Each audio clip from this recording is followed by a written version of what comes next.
On this week's show, retirement plans for batteries, the new Chevy Volt ad, and Katie Couric's twerking abilities. These stories and more coming up next on T.E.N. T.E.N is brought to you by freeconference.co.uk, bringing you the latest in transportation news with the future of low-cost conference calls. Make conference calls anywhere in the world for the cost of just one local call. Visit www.freeconference.co.uk today to find out more. It's Friday, January 30th, 2015. I'm Nikki Gordon-Bloomfield, and let's get going with this week's show. Sometimes news stories slip into the gap between us recording a show and uploading it to the internet. And this story did just that last week. We'd barely finished our editing when BMW and Volkswagen announced a brand new partnership with US charging provider ChargePoint to bring CCS quick charging to the east and west coasts of the US. Copying what Nissan started and Tesla has pretty much completed, BMW and Volkswagen say they've jointly invested into a new charging network of more than 100 CCS-compatible charging stations, which will link the West Coast from San Diego to Portland and the East Coast from Boston to Washington, D.C. Interestingly too, the networks won't be exclusively for Volkswagen or BMW owners, meaning those with other electric cars can use the charging network too, with charging stations along major routes even getting CHAdeMO provision too. So it's smiles all round. Following on from that announcement, it didn't take Nissan all that long to announce its own expansion to electric car quick charging in the US, with the promise that it intends to fund a total of 1,100 new quick chargers by April next year. If it succeeds, this will total a massive 1,700 CHAdeMO DC quick charge stations across the US by Easter next year, with more routes than ever before open to short and medium range electric cars for the first time. When it comes to electric car development and automakers, there are generally two camps, those who don't want to build them and those who do. And usually those who don't have the technology are the ones who don't want to build them. But this week, Swedish automaker Volvo upset the metaphorical apple cart by saying that while it has electric cars ready to enter production, it doesn't want to until the market's ready for them. Instead, it says it will focus on plug-in hybrids instead, which are arguably easier to market to the masses than fully electric cars, especially in the super cold climates like Norway and Sweden. But with sales in the US and Europe truly rocketing for electric cars last year, we've got to admit to being a little confused. No market? Maybe Volvo's been in a winter-long slumber and hasn't realised that we're not in 1984 anymore. So, you've just purchased a brand new electric car, it's all shiny, and its battery pack helps you drive anywhere you want without a single drop of gasoline or range anxiety. But what happens when your car's battery pack is old and decrepit and it can no longer serve a useful function in an electric car? Behold the retirement plan for EV batteries. The Second Life Batteries Alliance. Announced this week, the project aims to ensure that lithium-ion battery packs from electric cars are appropriately recycled and reused at the end of their useful life, and is the result of a joint collaboration between BMW, Bosch and Vattenfall. For now, the scheme is a pilot project and will help build a massive 2 megawatt-hour grid storage facility in Hamburg. But eventually, it could help BMW find a new life for its own and other automakers' electric car battery packs at off-grid backup and smoothing storage sites across the world, reducing carbon emissions and the strain on our hard-worked electricity grid to boot. Nice idea. It's Europe's most popular plug-in car, selling nearly 20,000 units last year and putting other plug-in models like the Nissan Leaf, BMW i3 and even Tesla Model S to shame. But while everyone and their dog seems to like the Mitsubishi Outlander plug-in hybrid, Mitsubishi North America confirmed this week that we won't see a US version of this lovable, versatile SUV until Q2 next year. At the moment, there are no firm reasons given, but we can tell you that a refreshed gasoline Outlander is due to hit the US market this spring, paving the way, we hope, for interest in the plug-in hybrid. The only plug-in hybrid on sale in the world to date with DC quick charging technology as standard, the current Mitsubishi Outlander plug-in hybrid might not match cars like the Chevy Volt for overall fuel economy, but its quick charging capabilities makes it easier and cheap to extend its all-electric 30-mile range when you need to. And if my own experiences are anything to go by, I see about 3 every day on the school run, this car needs to get to the US sooner rather than later.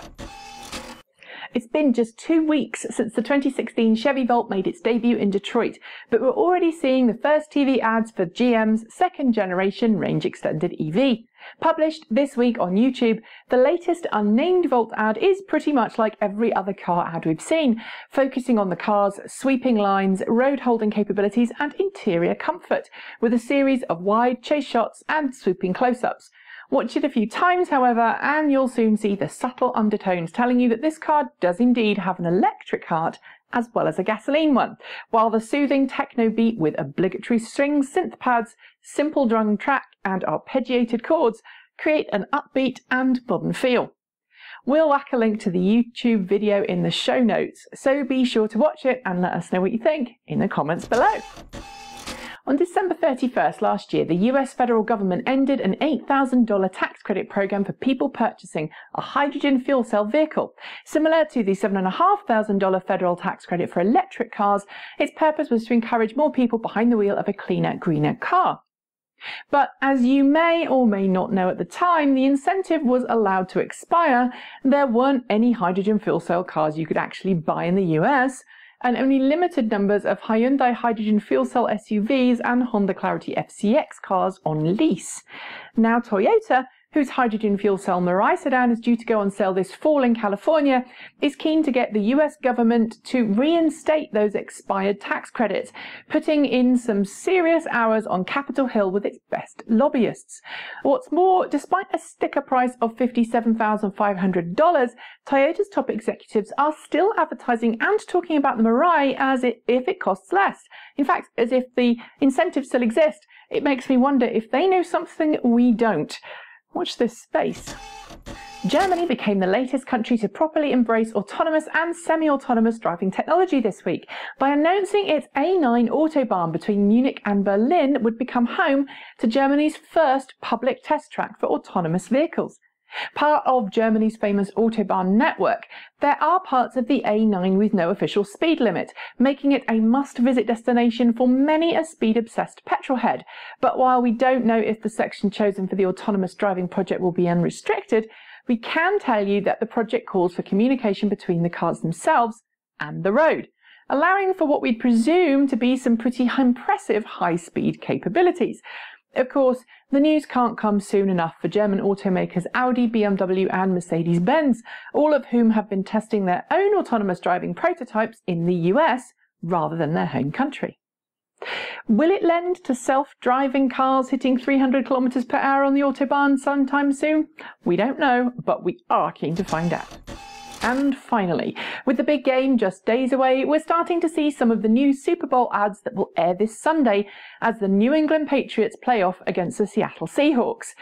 And while we're not necessarily great sports fans, we're pleased to see that BMW is using its money on the i3 electric car this year, with a 60-second spot comparing the i3 to the rise of the internet.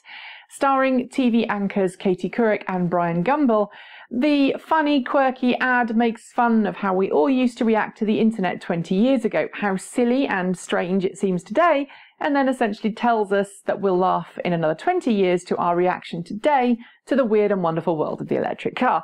It's a fun ad and certainly a breath of welcome fresh air after years of polar bears, aliens and weird dancers, but it does perhaps go a little further than some of us might like in asking if Katie Couric can twerk. Well, that's your lot for today. You can catch us next week at the same time for another weekly news roundup. Visit our site everyday at transportevolved.com for the latest news, or join us live online for the weekly Sunday panel show at 1800 hours UTC. As usual, there's a whole lot we haven't been able to fit into today's show, including the ongoing spat between Tesla and Toyota, the range-extended hydrogen Kangoo ZE, how the Tesla Gigafactory is reshaping Reno, and our take on last weekend's Simpsons special with Elon Musk. So when we're done, click this link and head to our site to catch up. And don't forget to visit our show sponsors at www.freeconference.co.uk. It doesn't matter if you're making work conference calls to New York or family calls to New Zealand. Free Conference lets you make and join telephone conference calls anywhere in the world for just the cost of a local call. To sign up and get calling today, visit www.freeconference.co.uk to set up your first free call. I'm Nikki Gordon-Bloomfield. Have a great weekend, and until next time, keep evolving.